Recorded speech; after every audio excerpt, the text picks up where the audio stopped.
దీనికి సంబంధించి రీసెంట్గా కూడా హర్యానాలో ఒక కేసు జరిగింది. ఒక వ్యక్తి తన భార్యని కొడుకుని చంపేశాడని చెప్పి హర్యానా హైకోర్టు తీర్పిచ్చి అతను శిక్ష వేసింది. అప్పటికే అతను 12 సంవత్సరాల పైన జైల్లో ఉన్నాడు. ఈ కేసు సుప్రీంకోర్టుకి వెళ్ళింది. ఇతనేమి తప్పు చేయలేదని, ఇదంతా ఇతని పైన చిత్రీకరించబడిందని చెప్పి సుప్రీంకోర్టు చెప్పి అతను విడుదల చేసింది. అయితే అతను కోల్పోయిన టైము, మానసిక క్షోభ, వీటికి ఎవరు పరిహారం చెల్లిస్తారు? అతను కాంపన్సేషన్ అడిగాడనమాట. నన్ను అన్లాఫుల్గా జైల్లో ఉంచేశారు, రాంగ్ఫుల్గా ఇన్కార్సినేట్ చేశారు, నా కాంపన్సేషన్ ఇవ్వండి అని చెప్పి. ఇప్పుడు మళ్ళా రాంగ్ఫుల్గా మనుషులు ఎవరినైనా సంవత్సరాల తరబడి, దశాబ్దాల తరబడి జైల్లో ఉంచేసి తర్వాత 30 ఏళ్ళు 40 ఏళ్ళు ఉంచేసి వదిలేస్తే ఏంటి పరిస్థితి?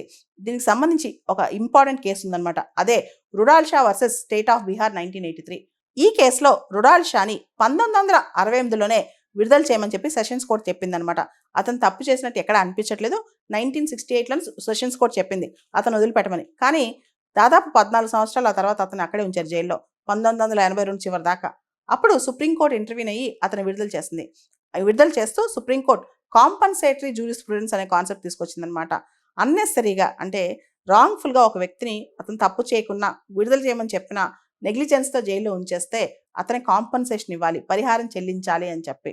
నిజంగా భారతదేశంలో రాంగ్ఫుల్గా ఎవరినన్నా సంవత్సరాల తరబడి జైల్లో ఉంచితే కాంపన్సేషన్ ఖచ్చితంగా ఇవ్వాలని చెప్పి ఈ మధ్య కేసులు చెప్తున్నాయి అనమాట.